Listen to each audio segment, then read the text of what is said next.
सब मिथिलावासी के गोर लागै छी। आइ हम परम्परा एगो पराती गाबै छी, सीताजी अवधपुर आबै छथिन से।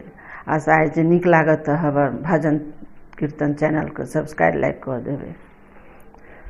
राम के संग सिया अवध चलू, राम के संग सिया, राम के संग सिया अवध चलू, राम के संग सिया। कहथिन जनक ऋषि सुनु राजा दशरथ, कहथिन जनक ऋषि सुनु राजा दशरथ, सिया के कुछ नहीं दिया अवध चलो, राम के संग सिया। कहथिन दशरथ जी सुनु राजा जनक,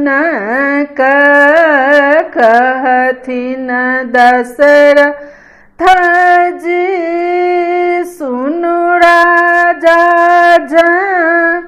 जनक,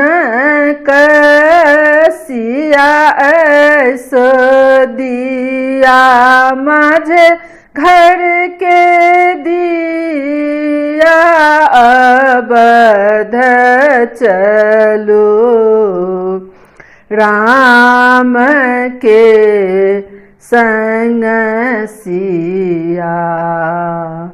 सिया ऐसो दिया माझे घर के दिया, राम के संग सिया अवध चलो, राम के संग सिया। कहथिन वशिष्ठ मुनि सुनु राजा जनक,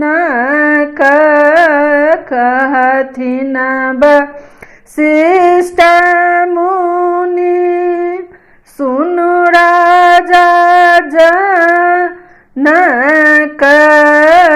जुग जुग जीवत दुल्हा दुल्हनी या राम के संग सिया, राम के संग सिया अवध चलू, राम के संग सिया।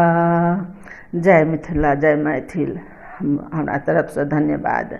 आशा है जे नीक लागत हमर भजन कीर्तन चैनल सब्सक्राइब लाइक कऽ देबै।